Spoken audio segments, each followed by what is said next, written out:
नमस्कार दोस्तों, मैं हूं राहुल और फ्यूचर टेक्नोलॉजी आरसी में आपका स्वागत है। तो दोस्तों, आज हम एक बैटरी चार्जर बनाने वाले हैं और ये भी जानने वाले हैं कि उसको हम कैसे बना सकते हैं और किस बैटरी के लिए हम कौन सा वाला चार्जर यूज़ करेंगे और उसको हम कैसे बना सकते हैं और उसका जो कैलकुलेशन होता है वो हम कैसे कर सकते हैं।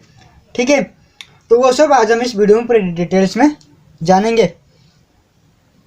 तो दोस्तों, मैं यहाँ पर एक 12 वोल्ट का बैटरी ले रहा हूँ जो कि 12 वोल्ट 7.2 एच का।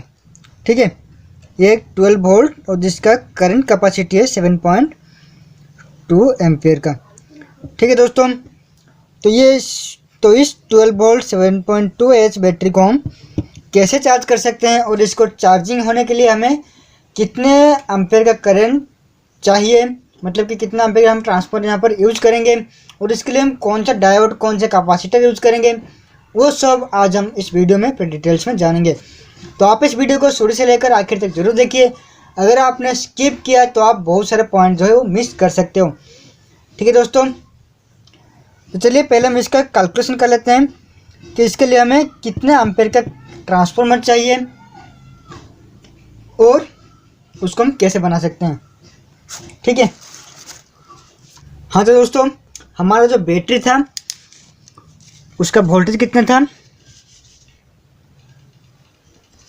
बैटरी का जो वोल्टेज था वो था 12 वोल्ट का है, 12 वोल्ट एंड 7.2 एच का बैटरी हमारे पास है।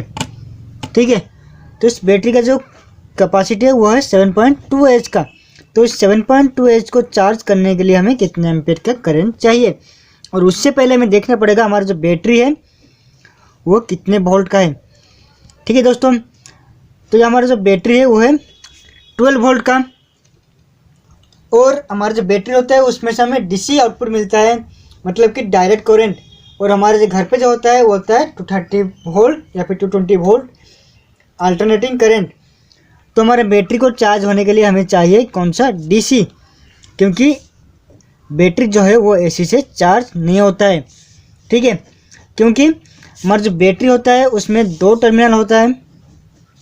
मान लीजिए एक बैटरी है जिसमें एक पॉजिटिव और एक नेगेटिव, और ये जो पॉजिटिव और जो नेगेटिव है ये हमेशा फिक्स रहता है, ये कभी भी चेंज नहीं होता है। तो अगर इसको हम एसी प्रोवाइड करेंगे, जो कि होता है एसी मतलब अल्टरनेटिंग करंट। ठीक है, एसी क्या होता है, एसी कुछ इस तरह का होता है, मतलब कि ये कभी आता है पॉजिटिव और कभी होता है नेगेटिव। मतलब कि एसी में जो होता है क्या होता है, फेज होता है और एक होता है न्यूट्रल। तो जो फेज में जो होता है क्या होता है, वो कभी पॉजिटिव होता है और कभी नेगेटिव होता है। मतलब कि वो हर सेकंड में 50 हर्ट्ज फ्रीक्वेंसी जो होता है, मतलब कि ये पर सेकंड में 50 हर्ट्ज, मतलब कि पर सेकंड में ये 50 साइकिल कंप्लीट करता है। पर सेकंड में ये इसी तरह 50 साइकिल कंप्लीट करता है, जो कि हमारा इंडिया का फ्रीक्वेंसी है 50 हर्ट्ज। और इंडिया से बाहर कुछ कंट्री है जहाँ पर होता है 60 हर्ट्ज। ठीक है दोस्तों, तो एसी क्या होता है, उसमें 50 हर्ट्ज होता है, मतलब कि वो हर सेकंड में 50 बार पॉजिटिव होता है और 50 बार नेगेटिव होता है। जिसकी वजह से क्या होता है कि अगर आप यहाँ पर फेज दोगे और यहाँ पर अगर आप न्यूट्रल दोगे तो ये पर सेकंड में 50 बार पॉजिटिव होगा और नेगेटिव होगा, जिसकी वजह से क्या होगा, आपको जो बैटरी है वो डेड हो जाएगा, मतलब कि वो ख़राब हो जाएगा। तो इसीलिए हम क्या करते हैं, बैटरी को हम क्या देते हैं, डीसी देते हैं।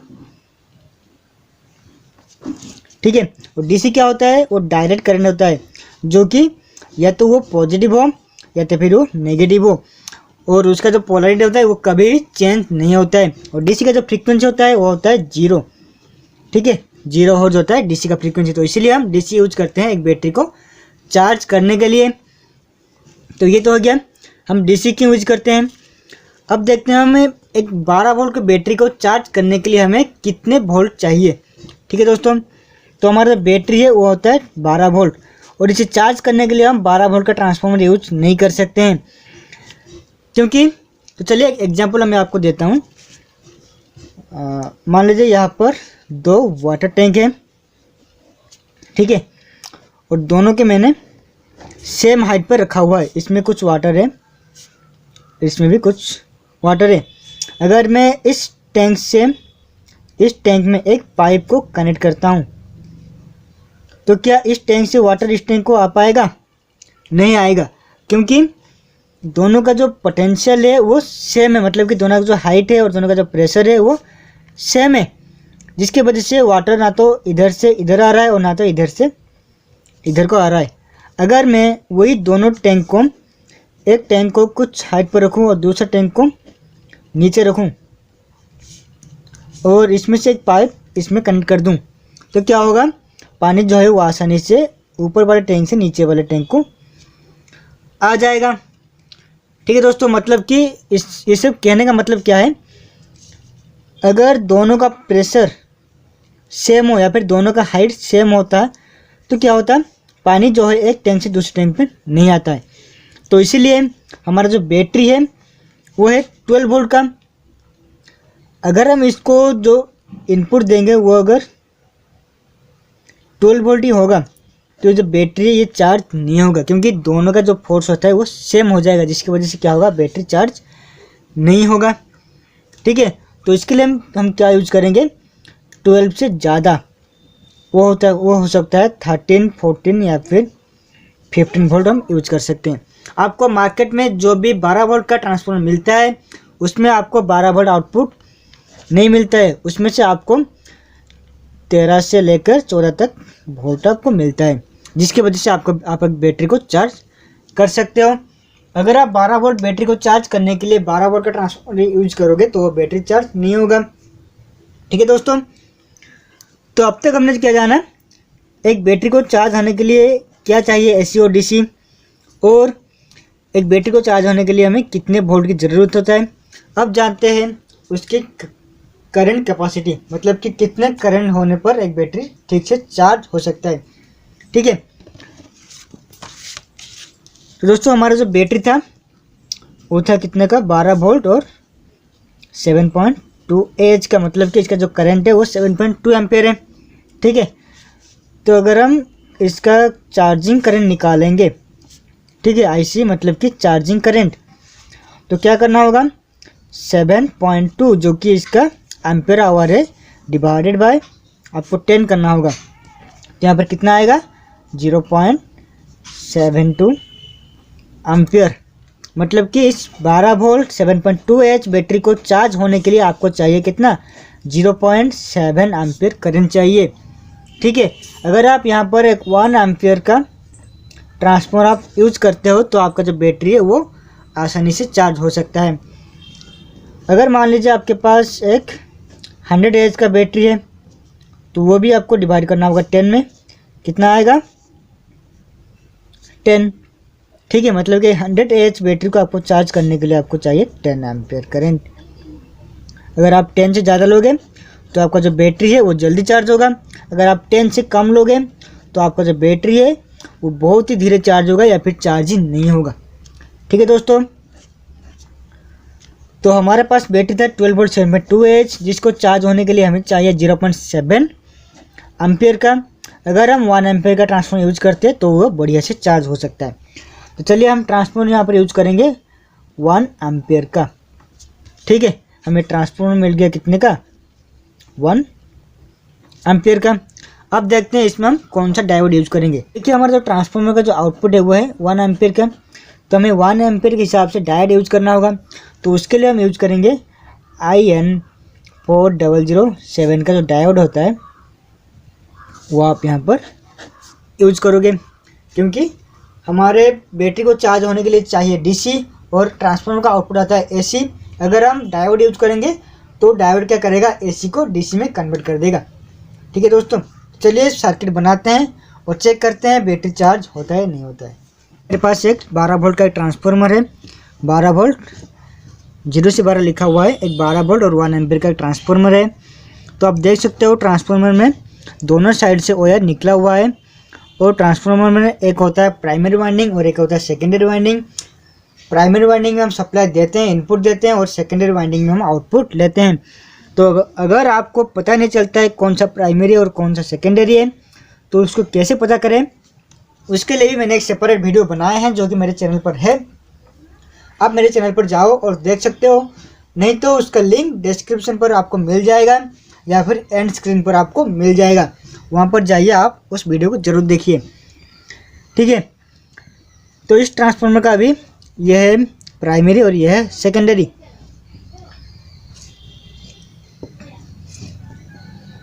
अगर मैं इसको 230 वोल्ट इनपुट दूंगा तो यहाँ से मुझे 12 वोल्ट का आउटपुट मिलेगा और मुझे क्या करना होगा, उसे एसी से डीसी में कन्वर्ट करना होगा।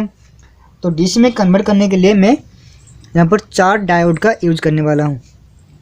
4 डायोड इसलिए क्योंकि मैं यहाँ पर एक ब्रिज रेक्टिफायर बनाने वाला हूँ जो कि जिसका आउटपुट एफिशिएंसी बहुत ही अच्छा होता है। और बैटरी को चार्ज होने के लिए हमें ब्रिज रेक्टिफायर की ज़रूरत होता है, क्योंकि ब्रिज रेक्टिफायर में हमें फुल वेव का आउटपुट मिलता है, ठीक है। तो इसको कनेक्शन कैसा करना होगा, तो दोस्तों देखिए, डायोड का 2 टर्मिनल होता है, एक होता है एनोड का और एक होता है कैथोड का, ठीक है। तो हमें 2 डायोड लेना होगा, दोनों के एनोड को हमें कनेक्ट करना होगा,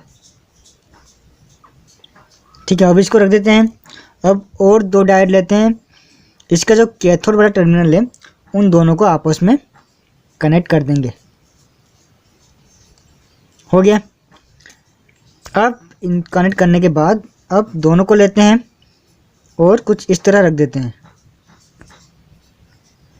आप इस दोनों को किसी तरह भी रख सकते हो, इधर से आप रखो या फिर इधर से रखो, कोई प्रॉब्लम नहीं है, ठीक है। ज़रा ध्यान से देखिए मैंने इसको कैसे कनेक्ट किया है। अब क्या करेंगे, इन दोनों को हम कनेक्ट कर देते हैं और इस साइड में इन दोनों को भी कनेक्ट कर देते हैं। दोस्तों अगर आपको कोई प्रॉब्लम होता है या फिर कोई डाउट होता है तो आप मुझे कमेंट कीजिए, मैं हर किसी के कमेंट का तुरंत ही रिप्लाई दे देता हूँ, ठीक है। तो आप देख सकते हो हमारा जो ब्रिज रेक्टिफायर ये बन चुका है। अब चलिए इसको हम थोड़ा सोल्डरिंग कर देते हैं। तो रेक्टिफायर है वो कंप्लीट हो चुका है, लेकिन इसका जो आउटपुट होता है वो प्योर डीसी नहीं होता है, इसमें कुछ इम्प्योरिटी जो कि एसी होता है वो लीक होता है। तो उसको प्योर करने के लिए हम फिल्टर का यूज़ करेंगे, ठीक है। और उस फिल्टर के लिए हम यूज़ करेंगे कैपेसिटर। तो यहाँ पर हम ये वाले कैपेसिटर यूज़ करने वाले हैं जो कि इलेक्ट्रोलाइट कैपेसिटर है और ये है 1000 माइक्रोफैराड है और 25 वोल्ट का कैपेसिटर है। इसमें आप देख सकते हो इसमें भी 2 टर्मिनल होता है, एक होता है पॉजिटिव का और एक होता है नेगेटिव का। जो बड़ा वाला पिन है ये है पॉजिटिव और छोटा वाला ये है नेगेटिव। अगर आपको दोनों पिन सेम मिल जाए तो आप देख सकते हो यहाँ पर जो ब्लैक वाला लाइन दिख रहा है ये है नेगेटिव का, मतलब कि इसके साथ जो टर्मिनल आपको मिलेगा ये है नेगेटिव का और उसका जो अपोजिट है वो है पॉजिटिव का, ठीक है। और इस रेक्टिफायर का ये जो वाइट बार आप देख रहे हो, ठीक है, ये जो वाइट बार आप देख रहे हो यहाँ पर ये दोनों साइड वाइट है, इधर भी वाइट है, ठीक है। मतलब कि ये वाला है पॉजिटिव और ये जो ब्लैक वाला साइड है ये है नेगेटिव, मतलब कि यहाँ से आपको पॉजिटिव मिलेगा आउटपुट और यहाँ से आपको नेगेटिव आउटपुट मिलेगा। तो कैपेसिटर का जो नेगेटिव था उसको हमें रेक्टिफायर के नेगेटिव में कनेक्ट करना होगा और कैपेसिटर का जो पॉजिटिव था उसको हमें कैपेसिटर के पॉजिटिव में कनेक्ट करना होगा। अगर आप कैपेसिटर उल्टा कनेक्शन कर देते हो तो जो कैपेसिटर है वो ब्लास्ट हो जाएगा। और दोस्तों जो कैपेसिटर मैंने यूज़ किया है वो 25 वोल्ट का है। 25 वोल्ट मैंने इसलिए यूज़ किया है क्योंकि मेरा जो आउटपुट वोल्टेज है वो है 12 वोल्ट का और हम जो कैपेसिटर यूज़ करते हैं वो वोल्टेज के हिसाब से डबल होना चाहिए, क्योंकि अगर आप 12 वोल्ट यूज़ करोगे और ट्रांसफार्मर का जो आउटपुट है वो अगर कभी ऊपर नीचे हो जाए तो उसके हिसाब से जो कैपेसिटर है वो ख़राब हो सकता है। इसलिए हम जितना भी वोल्टेज होता है उसके डबल में हम कैपेसिटर यूज़ करते हैं। अब हम एक इंडिकेटर यूज़ करेंगे जिसके लिए मैं यूज़ करूँगा एक एलईडी और एक रेजिस्टेंस। अभी 2 टर्मिनल होता है, एक होता है पॉजिटिव का और एक होता है नेगेटिव का, ठीक है। और एक रेजिस्टेंस में यूज़ कर रहा हूँ जिसका रेटिंग है 470 ओम और क्वार्टर वाट का। तो इस रेजिस्टेंस को मैं एलईडी के पॉजिटिव पर कनेक्ट कर देता हूँ। आप इसको एलईडी के नेगेटिव पर भी कनेक्ट कर सकते हैं, कोई प्रॉब्लम नहीं है। और इसको मैं थोड़ा सोल्डरिंग कर देता हूँ।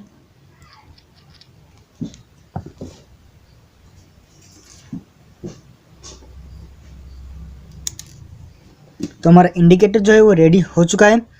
अब इसको हम इस रेक्टिफायर में कनेक्ट कर देंगे।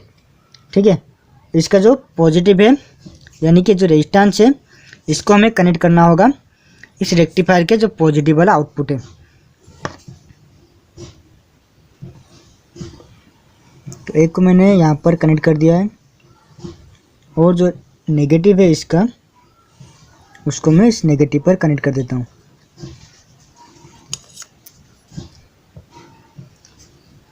और इसका जो बचा हुआ वायर था उसको हम काट देते हैं ताकि कोई प्रॉब्लम ना हो।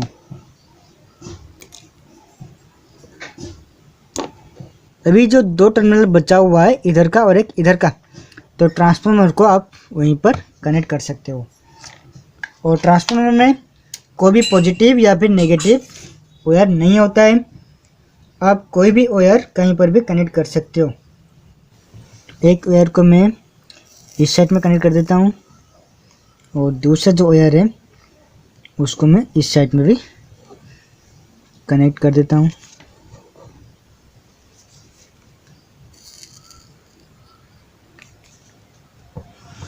ठीक है, अभी चार्जिंग के लिए हमें कुछ वायर की ज़रूरत होता है जिससे हम लेकर बैटरी में कनेक्ट कर सकते हैं। बैटरी में कनेक्ट करने के लिए मैं यहाँ पर 2 क्रोकोडाइल का यूज़ करने वाला हूँ। यह है क्रोकोडाइल कोड। ये रेड में यूज़ करूँगा पॉजिटिव के लिए और ब्लैक यूज़ करूँगा नेगेटिव के लिए। तो रेड को मैं कनेक्ट करूँगा रेक्टिफायर के जो पॉजिटिव वाला पिन है और ब्लैक को कनेक्ट करूँगा रेक्टिफायर का नेगेटिव वाले पिन में। तो ये वाला है पॉजिटिव, तो इसको हम यहाँ पर कनेक्ट कर देते हैं और इसको हम रेक्टिफायर के नेगेटिव में कनेक्ट कर देते हैं। ठीक है, अब चलिए हम इसको बैटरी में कनेक्ट करते हैं और यहाँ पर हम सप्लाई देते हैं। ये दोस्तों, अब हम इसको बैटरी में कनेक्ट करते हैं और ध्यान रखिए इसको आपको पॉजिटिव में पॉजिटिव और नेगेटिव में नेगेटिव कनेक्ट करना होगा। अगर आप उल्टा कनेक्ट कर दोगे तो आपका जो ट्रांसफार्मर है वो जल सकता है और हो सकता है आपका जो बैटरी है वो चार्ज भी नहीं होगा। और दोस्तों, अगर आपके पास जो बैटरी है उसमें इस रेड और ब्लैक का सिंबल नहीं है या फिर इस पॉजिटिव और नेगेटिव का सिंबल नहीं है, तो आप कैसे पता कर सकते हो कौन सा वाला पॉजिटिव टर्मिनल है और कौन सा वाला नेगेटिव टर्मिनल है? तो उसके लिए हमारे पास एक टेस्टर है। तो उस पोलैरिटी टेस्ट करने के लिए हम यूज़ करेंगे एक टेस्टर। यह टेस्टर, इसकी मदद से आप चेक कर सकते हो कौन सा वाला पॉजिटिव टर्मिनल है और कौन सा वाला नेगेटिव टर्मिनल है। तो ये नेगेटिव का और ये इसका है पॉजिटिव। ठीक है, अभी मैं इसको यहाँ पर और इसको यहाँ पर कनेक्ट कर रहा हूँ। तो आप देख सकते हो टेस्टर जो है वो रेड ग्लो कर रहा है, मतलब कि जो कनेक्शन है वो रॉन्ग है, मतलब कि ये वाला है, ये वाला पॉजिटिव नहीं है और ये वाला नेगेटिव नहीं है। चलिए इसको हम थोड़ा चेंज कर देते हैं। तो आप देख सकते हो टेस्टर जो है वो भी ग्रीन ग्लो कर रहा है, मतलब कि ये वाला है पॉजिटिव और ये वाला है नेगेटिव। ठीक है, तो इसी टेस्टर की मदद से आप इसके पोलैरिटी टेस्ट कर सकते हो। और इस टेस्टर को आप कैसे बना सकते हो उसका भी वीडियो मेरे चैनल पर है, आप डिस्क्रिप्शन बॉक्स पर जाइए, उसका लिंक आपको मिल जाएगा। ठीक है, इसको हम पहले सप्लाई दे देते हैं।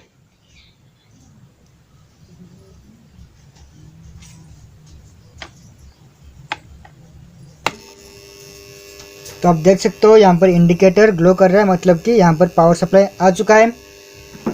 अब हमें इसका जो पॉजिटिव है रेक्टिफायर का उससे हमें बैटरी के पॉजिटिव पर देना होगा और जो नेगेटिव है उसको हमें नेगेटिव में देना होगा। ठीक है, अभी ये जो बैटरी है ये अभी चार्ज हो रहा है और कुछ ही घंटों में ये जो बैटरी है फुल चार्ज हो जाएगा, क्योंकि हमने यहाँ पर 1 एम्पीयर का ट्रांसफार्मर यूज किया हुआ है। तो दोस्तों, ये तो था आज का हमारा वीडियो, एक सिंपल सा रेक्टिफायर और चार्जर हम कैसे बना सकते हैं, वो भी फुल डिटेल्स में जाना कि उसका करंट का कैलकुलेशन हम कैसे कर सकते हैं। और दोस्तों, अगर आपको ये वीडियो में कोई भी प्रॉब्लम होता है तो आप मुझे कमेंट कीजिए, मैं उसका आंसर आपको जल्दी दे दूंगा। और इसी तरह का नया वीडियो देखने के लिए हमारे चैनल को सब्सक्राइब कीजिए और अपने दोस्तों को भी शेयर कीजिए ताकि उनको भी पता चल सके हम एक रेक्टिफायर या फिर एक चार्जर हम कैसे बना सकते हैं। तो दोस्तों, अब फिर मिलते हैं एक नए वीडियो में नए प्रोजेक्ट के साथ।